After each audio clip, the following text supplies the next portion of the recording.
Good morning, student. I am Preeti Malviya. Welcome to Kids Club Digital class. I am going to start a new chapter. Chapter number 21. Life in temperate grassland. Okay. In this chapter, we will study about life in temperate grassland. Temperate grassland में हम life in prairies and life in velds. Okay यहाँ का हम explain करते हैं कि temperate grassland की life कैसी होती है.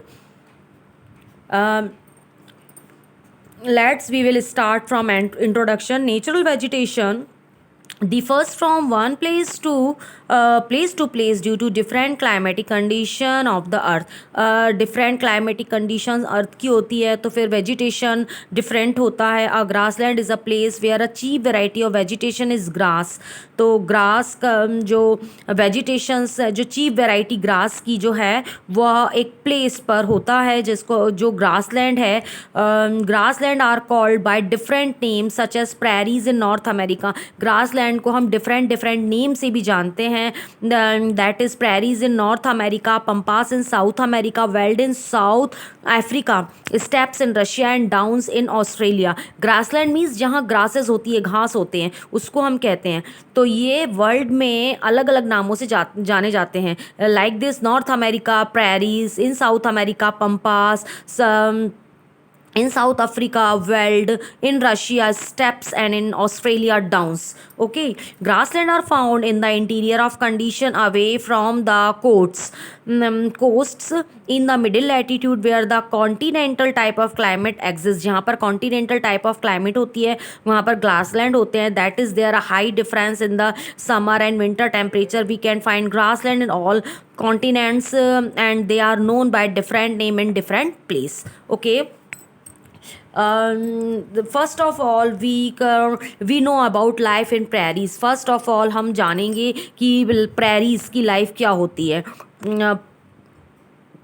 प्रेरीज मीन्स नॉर्थ अमेरिका में जो ग्रास लैंड है उसको प्रेरीज के नाम से जाना जाता है. ओके, द प्रेरीज जो है वो ग्रास लैंड है. The grassland is continent of North America is known as prairies. देखिए ग्रास लैंड प्रेरीज है नॉर्थ अमेरिका में है.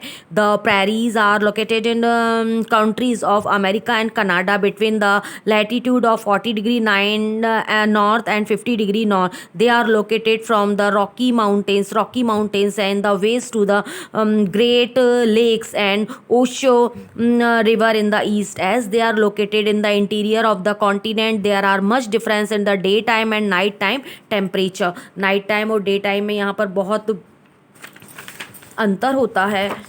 Here is topography. अब यहाँ का जो लैंड है वो किस प्रकार है देखिए. द प्रेरीज आर प्लेन्स और जेंटली स्लोपिंग हिली एरिया. ये प्लेन है, स्लोपिंग हिली एरियाज है. There are no high mountains here. यहाँ कोई हाई माउंटेन्स नहीं है. Due to which the wind have no obstruction. मतलब विंड माउंटेन्स नहीं होने के कारण यहाँ पर जो विंड है वो विंड फ्लुएंसी में होती है. It result in less amount of rain fall less than 50 centimetre in a year. Means year में 50 सेंटीमीटर से भी लेस यहाँ बारिश होती है. The prairies are mostly covered with tall grasses. जो प्रेरीज है वो टॉल ग्रासेस से कवर्ड है. As tall as 2 metre height, जिसकी की जो हाइट है वो 2 मीटर है. Because the rainfall is not enough to support trees but this much rainfall is quite enough for grasses.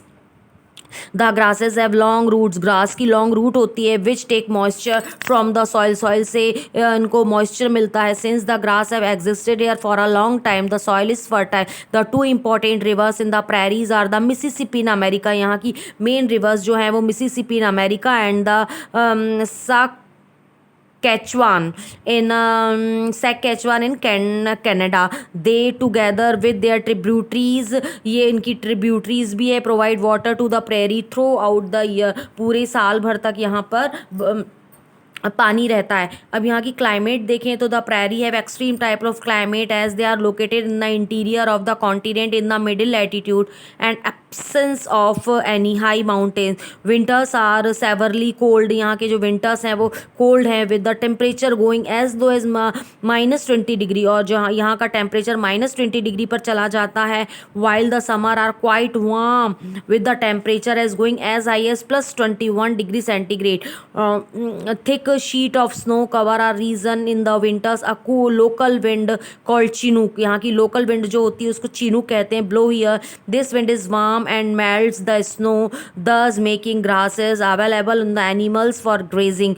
यहाँ animal के लिए grass available होती है. The rain being less than 50 centimeter per year, मतलब एक साल में 50 सेंटीमीटर से भी कम यहाँ रेन होती है. Is not enough to support tree but enough to support grass, इसीलिए यहाँ ट्री नहीं होते, यहाँ पर ग्रास होता है. Okay. Occupation, the prairies are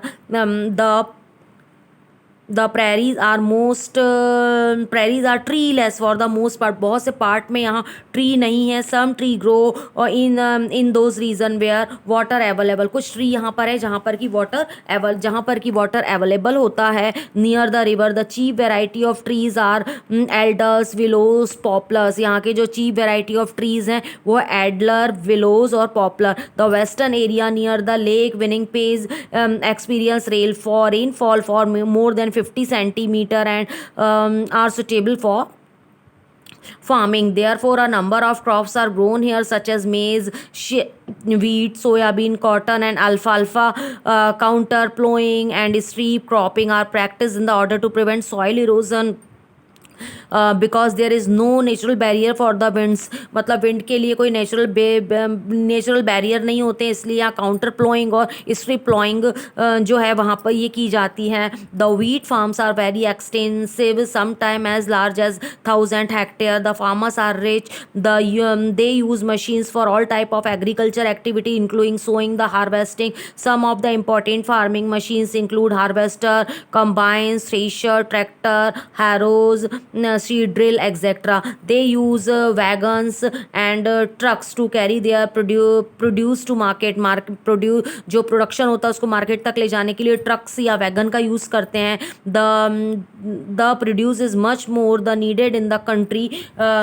So both America and Canada export wheat to other countries, chiefly European country. As such the prairies are known as the greeneries of the world. इसीलिए हम यहाँ पर prairies को greeneries of the world कहते हैं. Okay. The eastern area are drier and experience less than 50 centimeter rainfall. इसका जो eastern area है यहाँ 50 सेंटीमीटर से भी कम रेनफॉल होता है. These area have grassland which are suitable for grazing. So the chief occupation is there the cattle rearing. यहाँ cattle rearing होता है.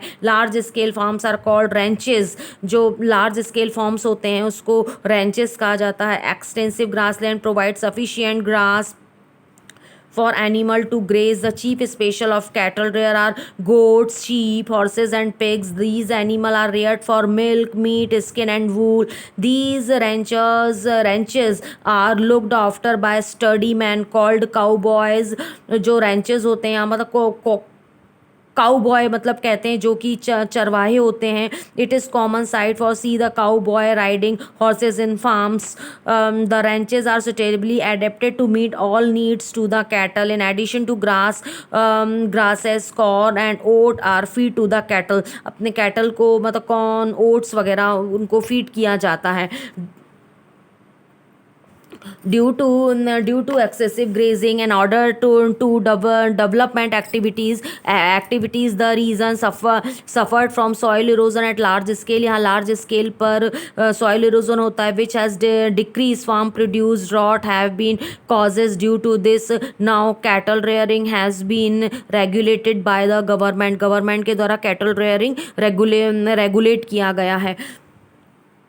आगे के वीडियो में हम wild life, people, topography, climate ये पढ़ते हैं. Thank you.